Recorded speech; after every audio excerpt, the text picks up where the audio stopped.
Have you ever wondered what happened when 5 famous women basketball players tried to criticize the sport's newest star?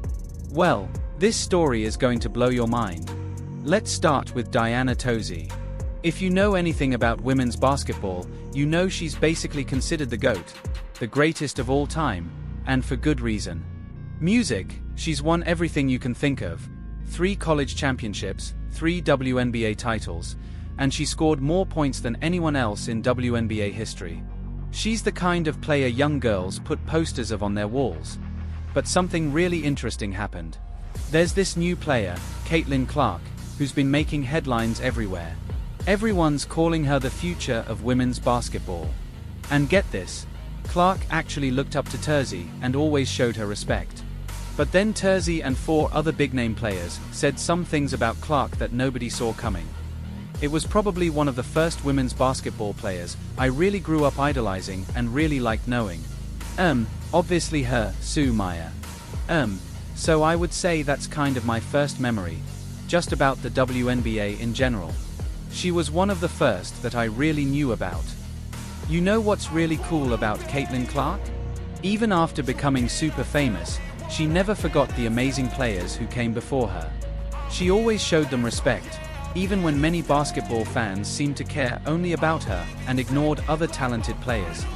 But here's where things get interesting. While Clark was breaking new ground in women's sports, Diana Taurasi's reaction was pretty surprising. The reality is coming.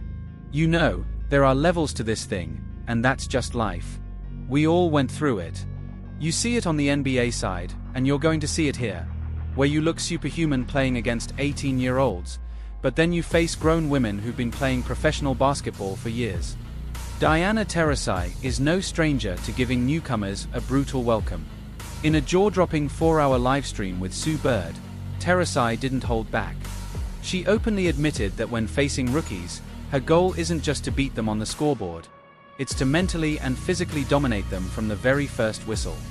Whether it's throwing shade like, "Oh, you had such a great senior year while I'm about to school you right now," or simply dominating them on the court, Taurasi has made it her mission to humble the next generation.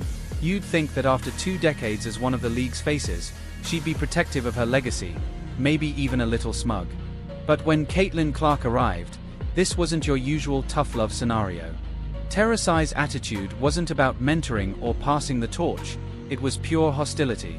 The way she treated Clark went far beyond a veteran testing a rookie. It felt personal, and everyone noticed. I'm taking Paige. Next question. So, you appeared the number 1 pick this year. You would take Paige over Caitlin? Absolutely. Without offering real analysis or justification, Taurasi seemed determined to undermine Clark's historic college run.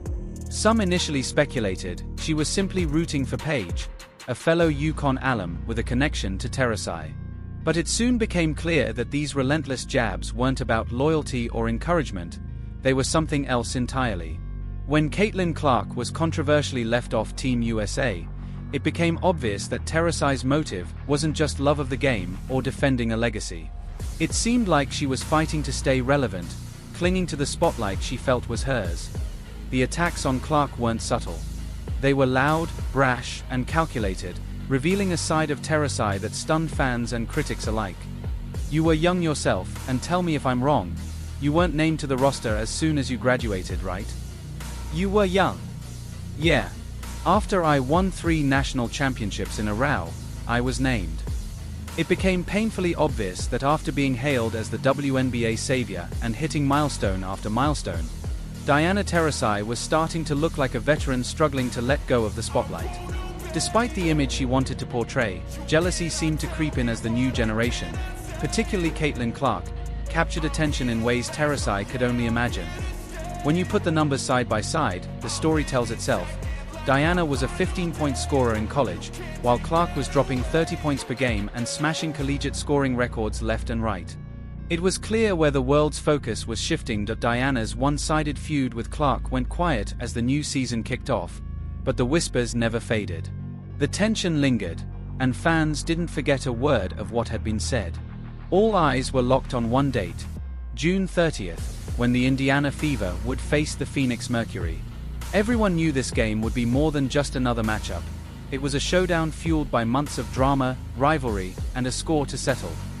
From the NBA to the WNBA, Diana Taurasi remains one of the best hoopers in basketball history. You can argue with your mama about that. There's no debating Caitlin Clark's on-court impact. But back in April, off-court comments about Iowa's star from Diana Taurasi sparked debate, putting both players in the headlines, and seemingly in the crosshairs of old guard fans and the new wave masses. Cat faced the GOAT and the rookie were set to square off for the first time that afternoon. Over 17,000 fans packed the arena, defying weather advisories that urged everyone to stay indoors. Tickets for the game were an eye-popping $22,000 each. Nothing could stop fans from witnessing what promised to be the hottest showdown in basketball that day. And the buzz wasn't just about the game, it was about the drama unfolding on the court. Diana Taurasi and Brittany Guerrier, arguably the league's most polarizing duo, came out swinging, building a lead that stretched to 15 points.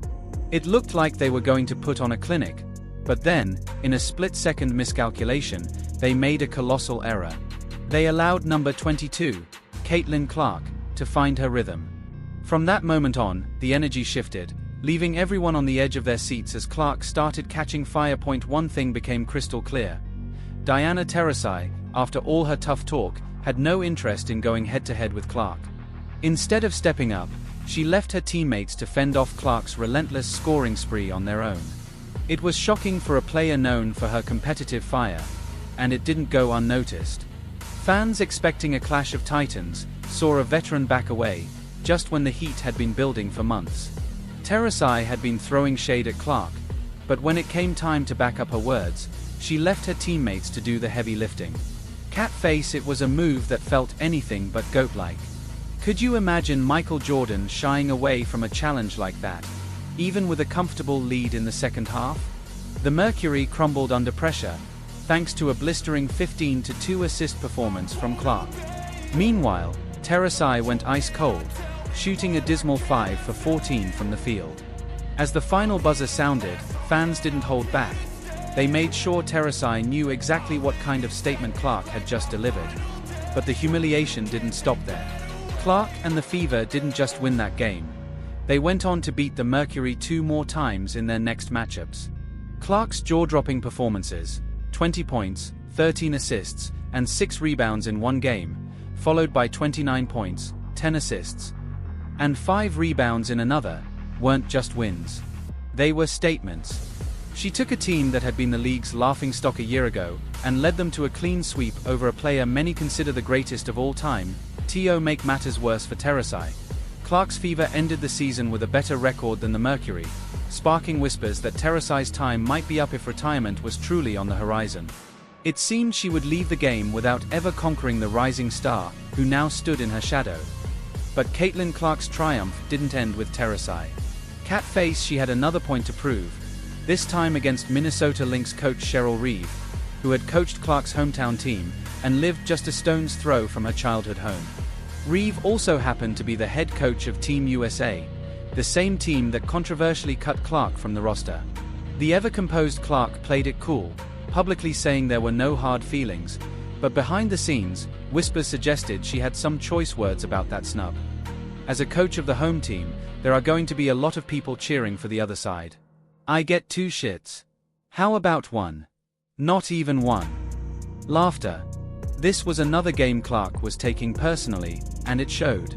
By the end of the third quarter, things looked bleak.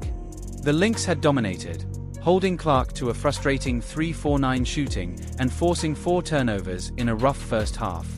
The third quarter didn't fare much better. Clark went 0-4-5 with 2 more turnovers. Minnesota's second-best defense in the league was locking her down. They looked less like a WNBA team and more like a pack of hungry Timberwolves, ready to finish the job with a 7-point deficit looming at the start of the fourth. It seemed like Clark was headed for a rare and humbling defeat. But just when it looked like the game was slipping away, a spark ignited. Cat-face Caitlin Clark sparked a fourth-quarter rally that turned Target Center into her personal playground. Leading the charge, she hyped up the crowd and locked eyes with coach Cheryl Reeve, daring her to find an answer. The atmosphere was electric, the most packed Target Center had been since the Western Conference Finals. And even on an off night by Clark standards, she found ways to make a difference. Her shot might not have been falling, but she did all the little things that fueled a shocking upset, from crucial passes to key defensive stops. The Lynx, favorites to win, were left stunned. Reeve, unable to counter Clark's relentless effort, could do nothing but give a nod of respect. That's what people come to see, right? So, when the Wolves sell tickets, there are certain games they know people are going to come watch certain players, and Caitlin Clark, along with some of the other rookies, gives us that. Obviously, Caitlin, being the headliner. Cheryl Reeve might have her reservations about Caitlin Clark's rising star power, but there's no denying she has a deep understanding of the game. Unfortunately, the same can't be said for ESPN. Molly Kay, who has become notorious for her off-base comments over the years, is sitting at the center of the First Take debate table. She's managed to draw ridicule from nearly everyone who's watched the show for more than 15 minutes. And it's not about gender, far from it, it's about credibility. When it comes to offering any meaningful basketball analysis, it's painfully obvious that insight isn't the reason she's in that seat. Her comments often leave viewers scratching their heads, wondering how someone with so little grasp of the game has managed to stay in the spotlight for so long. You can't sit out. You can't get around our system. How do you know it's that deep? Maybe they just didn't like the offer. You can't get around. That's your opinion. This one is mine. You can't get around our system. Calls to fire Molly or cancel Molly have been echoing for what feels like forever, gaining traction with every questionable comment she makes. Despite the frequent interruptions and often shallow takes, quite a feat considering the rest of ESPN's lineup, Molly Karam has somehow managed to coast along, occupying airtime for the better part of a decade. But now, with Caitlin Clark mania reaching a fever pitch, the backlash against Molly is fiercer than ever. Her latest misstep, downplaying Clark's achievements while seemingly propping up others in an awkward attempt to shift the spotlight, has fans unimpressed, and the wave of criticism has only grown stronger. It's as if the more Caitlin shines, the more Molly's credibility dims, leaving many wondering why she's still holding a place at the table. All I got to say is she's lucky this UConn team isn't healthy. And that's a true statement. That's wrong, Monica. That's wrong, Molly. Molly, 5 top players, am I right? Molly, if Paige Beers basically missed 2 seasons, I don't know if we'd be talking about Caitlin Clark the way we are now. And to that point, it was the 2 of them. As a Minnesota native, I've been saying Paige Beers is going to be the greatest women's basketball player for the past 6 years. But just because I believe in Paige's potential, doesn't mean I'm about to dismiss Caitlin Clark, who's out here draining threes from the logo like it's nothing. Let's be real. Forget everyone else for a second. Paige Beers and Caitlin Clark are likely to be 2 of the best players in the world for years to come. If you're tearing one down to lift the other, you're not just missing the point, you're holding back the growth of the entire women's game. The rivalry between them is what makes the sport exciting, but it's the respect and recognition for both that will elevate the WNBA to new heights. Let's celebrate their greatness, not pit them against each other to the detriment of the game we all loved. If you enjoyed this breakdown, make sure to hit that like button and subscribe to the channel. There's a lot more to come, and the next part of this video will be uploaded soon. Don't miss out, stay tuned.